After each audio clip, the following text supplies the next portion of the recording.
Hi everyone, thanks again for joining us in another video. This week's article will be titled Dim Blue Light at Night Induces Spatial Memory Impairment in Mice by Hippocampal Neuroinflammation and Oxidative Stress. You can see these are the authors of the paper, and this paper was published in 2022 in the journal Antioxidants, and I believe it was also published in China. So you can just go ahead and pause the video here if you want to take note of this paper, and you can go and read it on your own times. All right, let's just jump into it. So this video will be talking about the study that I just showed you guys. We'll explain what the researchers found, why the hippocampus is so important, and what this could potentially mean for human brain health. I want to talk about light. So light is very important for the brain. It helps synchronize circadian rhythms, and this is called entrainment. Daily exposure can help with metabolism, emotional regulation, immunity, learning and memory, and sleep-wake cycles, of course. Some studies have established that night lights, ambient lighting, and street lights may be culprits that add to the pathophysiology of neurodegenerative diseases, but I'll talk furthermore about what that means. Another thing I want to add before we get right into the nitty-gritty of the study, I want to talk about retinal ganglia cells. So these cells are the third photoreceptors. So you have the classical rods and cones, which are located right here. These horizontal, bipolar, and amacrine cells are just regulatory. They're kind of like interneurons, so they don't really have any type of sensory function the same way the rods and these retinal ganglion cells do. So they're just kind of support cells essentially. So the third photosensitive cell, known as retinal ganglion cells, are known for non-image processing. So even why I bring this up is because I said night lights may cause problems while you sleep. So you'd think when you're sleeping you have your eyes closed, so there's no way any light is getting in, but you'd be wrong. That's where these cells called retinal ganglion cells come in, because what they do is they just process whether there's light or dark. So whether your eyelids are closed or open, they're still going to process some light. So these cells are usually activated when you have like such things as night lights, and even when you have ambient lighting around. And this is what can affect this can be what is adding to the problems associated with certain types of lights during the night, whereby because these things are connected to the hippocampus and have been shown to based on what was written in the study, they've been shown to basically impact learning and memory. I want to talk about blue light. So blue light is a natural part of sunlight. During the day, it helps regulate alertness, mood, and our internal biological clock, like I said earlier. The problem isn't really blue light, the problem is exposure at the wrong time. Modern life surrounds us with blue light producing devices, smartphones, televisions, LED lighting, tablets, and computer screens. Scientists already know that nighttime light exposure can disrupt circadian rhythms and sleep patterns. Researchers wanted to know, can blue light at night directly affect memory and brain health?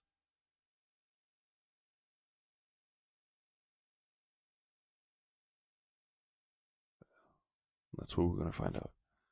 So the Y maze. This is a type of maze that was used in the study, and I'm just going to explain a little bit about what it does before we get into what came from the study. So this is a Y maze. You have three segments that are basically shaped like a Y. What happens is they place the mouse in the center of the Y, and then they lift the gates and allow the mouse to explore the area, and then they put the gates back down, and they put it back in the center. Then they put cheese, usually like a food item, some sort of reward. Cheese is a good example, on both upper rungs of the Y. So basically, the mouse would, and then they would lift the gates, of course, and the mouse explores the segments that have the cheese, and then once they retrieve the cheese, the researchers put them back in the center, and then they lift the gates again and assess to see whether the mouse is going to go back to where it came from, or whether it's going to adapt and go to the other segment that has the other piece of cheese. And usually mice that have problems with their brain and are not able to process spatial memory very well tend to have problems and would stick to the familiar space that they've been to before, as opposed to healthy mice, which would be adapted and would essentially go to the other segment that has the cheese. Microglia, this is another thing that's going to be talked about in the study. These are a type of immune cells that are only found in the nervous system. So these are the three stages of the microglia. Usually, the worst stage is the activated stage, where it can become inflammatory and neurotoxic. It produces pro-inflammatory cytokines when it's in this active state, and it's usually non-discriminatory, meaning when it releases them, they attack everything that's around the environment, including neurons, healthy neurons. So when they're active, usually that tends to be more bad than good, essentially. So what is this experiment? Male mice aged 3 weeks old, so that's about baby age. They weighed about 18 to 20 grams. There were three groups: light dark cycle, so that was the normal group. Light dim white light cycle. So basically, they would have light in the morning, and then when it's in the night, they would have dim light instead of just full darkness. And the other group was light, but then instead of white light, they would have dim blue light. They also removed the tissues and analyzed left and right hippocampi for the three animals per group. All right, your hippocampus. So the hippocampus is one of the most important memory structures in the brain. It helps form new memories and allows us to navigate through space. If you've ever remembered where you parked your car or found your way home, your hippocampus was heavily involved. Because of its role in learning and memory, the hippocampus is also one of the first regions affected in disorders such as Alzheimer's disease. So if blue light exposure damages the hippocampus, that could have serious implications, right? So what happened to these mice? The results were quite striking. Mice exposed to dim blue light at night performed worse on spatial memory tasks compared with mice that experienced normal darkness. In simple terms, blue light exposed mice had more difficulty remembering and navigating the environment. Researchers also discovered elevated levels of corticosterol, a major stress hormone, in mice that is similar to cortisol in humans. This suggests that nighttime blue light may act as a biological stressor, but the story didn't stop there. When scientists looked inside the brain, they found evidence of inflammation and cellular stress within the hippocampus. Further, they found that the dim white light group also did just as bad as the dim blue, but the dim blue light was a little bit worse, a little bit more worse, as you can see here.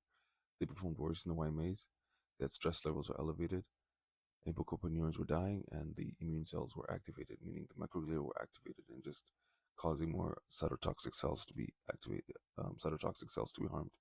The brain contains specialized immune cells called microglia, right? So under normal circumstances, they help protect neurons and clean up debris. But when microglia become overactivated, they can trigger neuroinflammation. The researchers found that mice exposed to blue light at night showed increased microglial activation in the hippocampus. So that means the hippocampus was, in addition of it um, experiencing its own programmed cell death, the microglia was prompting it to have more programmed cell death, meaning it was dying from both sides. They also found elevated inflammatory molecules, including IL-6 and TNF alpha. These molecules are commonly associated with inflammatory responses throughout the body and brain. Chronic neuroinflammation is increasingly recognized as a contributor to neurodegenerative disease and cognitive decline. So the researchers suspected that inflammation might be part of the mechanism connecting blue light exposure and memory impairment. We also have oxidative stress, rusting from the inside. The team discovered that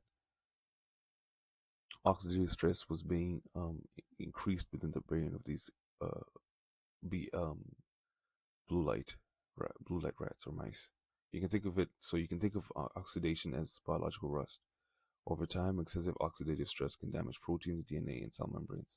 The blue light exposed mice showed reduced levels of important antioxidant defenses and increased levels of markers associated with oxidative damage.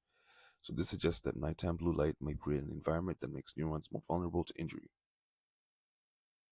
And you're also losing brain cells, like I said earlier. So the most concerning finding was evidence of neuronal damage.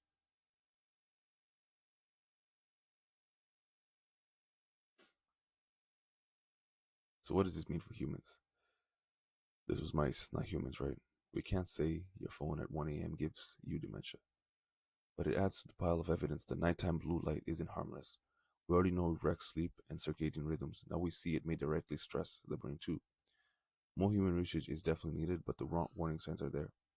Our brains evolved for bright days and pitch black nights, right? Modern lighting is breaking that system. Protecting your brain, you have to dim the lights, use night mode, or better yet, put the screens away earlier. If you want more topics like these, please like and subscribe, comment, let me know what I can do to improve the videos as well. And then again, I really appreciate you for tuning in, and then we'll see you next time.